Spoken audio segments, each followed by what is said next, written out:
journey begins as dramatic and sudden changes are sweeping over the land. The approaching storm may seem violent and destructive to us, but to nature, it's a new beginning in the cycle of life.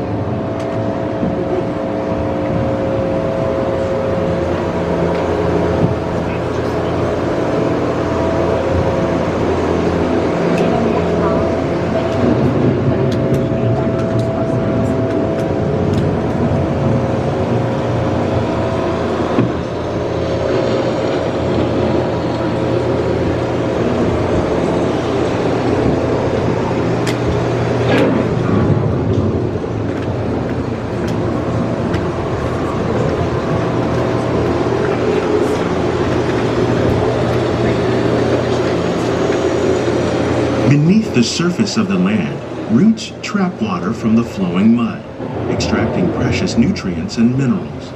These elements, when combined with sunlight, create the diverse living systems of our planet.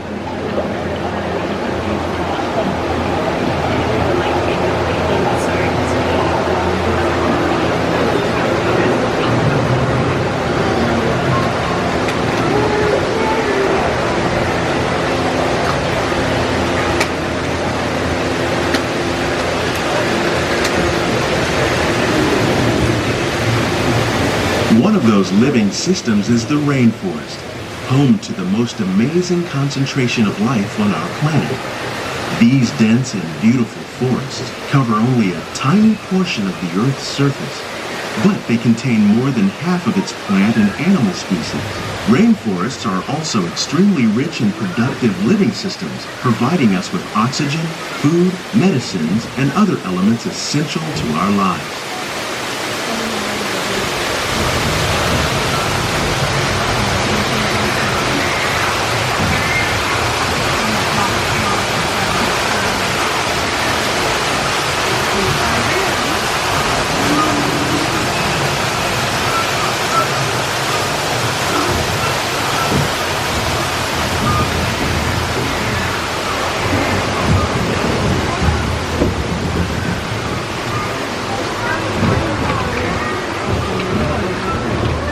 In the desert, nature has created a very different, but no less beautiful living system.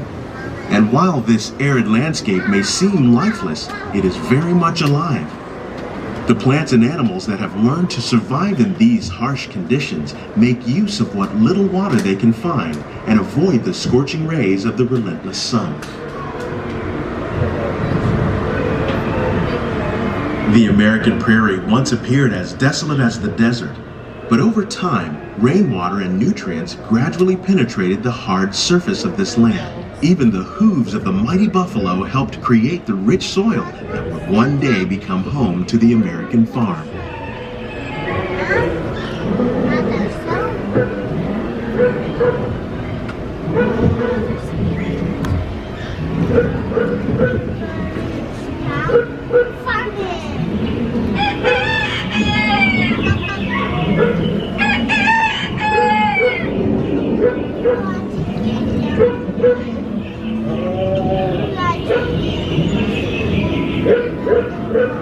Of all the forces at work on the land, humans have had one of the most profound effects. The need to produce food for a growing world led to the enormous use and sometimes overuse of the land. In our search for more efficient ways to grow food, we often fail to realize the impact of our methods.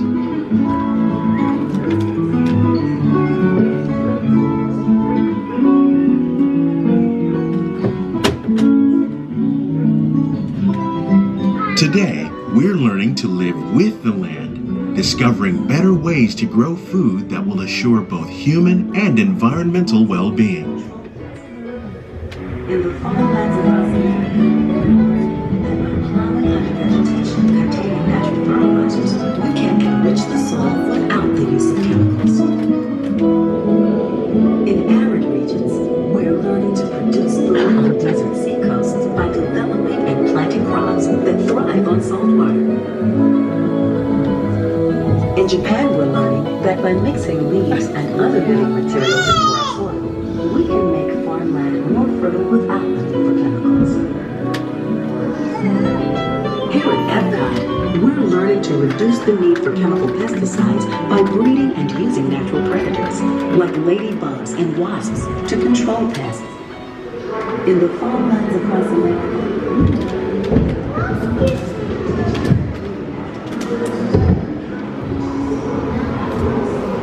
how will we meet tomorrow's growing needs for food production, yet still respect the needs of the land? Some of the answers are being discovered just ahead. To help us maintain these carefully controlled ecosystems, and for your safety, please remain seated in your boat at all times.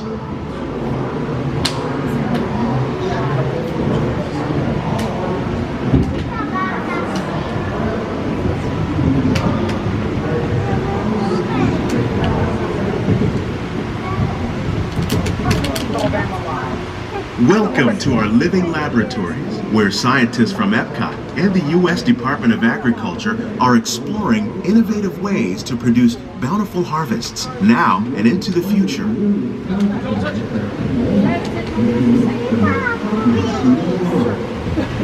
The tropics are home to the greatest diversity of plants on the planet. Many of these, like papaya, bananas, cacao, coffee, and rice, are well known around the world. These are just a few of the edible plants that have been an important source of nutrition for people living in the tropics. Many are rich in vitamins and minerals, while others are well adapted to growing in less than ideal conditions. Some, like the water lily, thrive in wet, swampy areas and waterways. All parts of this plant, even the flower petals, are edible. The starchy root of the plant has long been used to make flour for baking.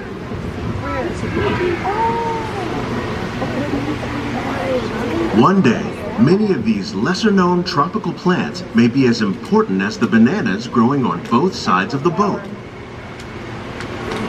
More than 28 million tons of bananas are eaten annually, making it the most popular fruit in the world. Why do they call it miracle fruit?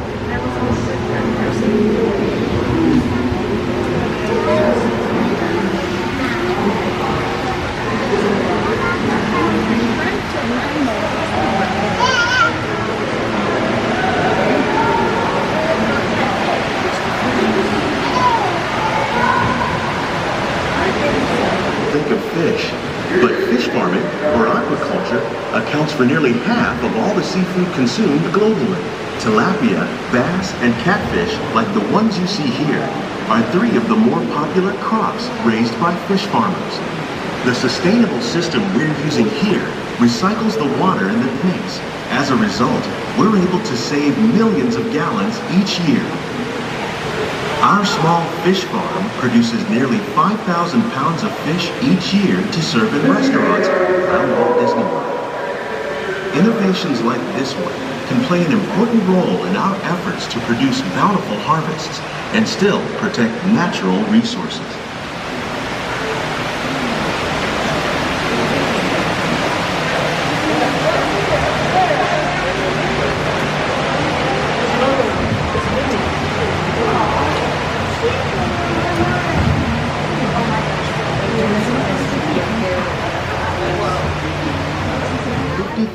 Edible plant species in the world, most of us are only familiar with the handful that make up our everyday diet. The common grains growing here, wheat, maize, sorghum, and millet, plus rice, account for nearly 2/3 of our global food consumption. Learning how to increase yields of these staples is an important goal of research around the world. I know.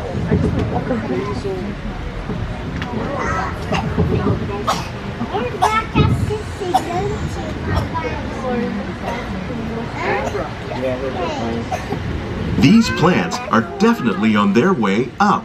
Innovative growing techniques like these increase yields while more efficiently using resources like water, fertilizer, and pesticides. Another innovation at work here is our integrated pest management program. By populating our greenhouses with beneficial insects that prey on harmful pests like aphids and flies, we are significantly reducing our reliance on conventional pesticides. We're growing these crops using our nutrient film system. This technique precisely controls and recycles water and nutrients. With it, we can produce over 27,000 heads of lettuce a year in this one small area.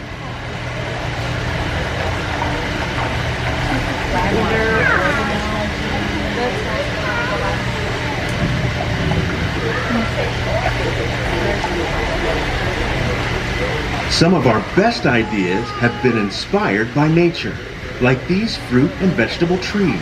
By growing these ground plants vertically, we can increase yields and better control diseases.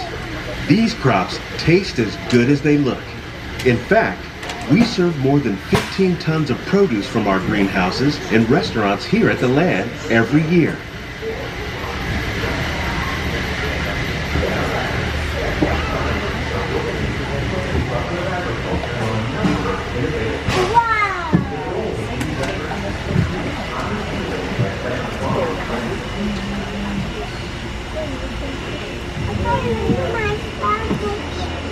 The future of agriculture may include innovative ideas like this vertical growing system. Plants grown in this way use a fraction of the space required by traditional growing methods. That saves water and increases production. The aquaponics system on your left combines hydroponics with aquaculture. The fish provide a natural source of fertilizer for the plants, and the plants help keep the water clean for the fish. It's another great way to produce more while using less. In our lab, EPCOT scientists are working with the U.S. Department of Agriculture on a number of innovative projects. The goal of these efforts is to produce higher yielding and better quality plants. Scientists, farmers, and even backyard gardeners are doing their part to improve the quantity and quality of foods that we all rely upon. Together, we can continue to find more ways to increase food production and protect our precious natural environment. Only then will we truly be living with the land.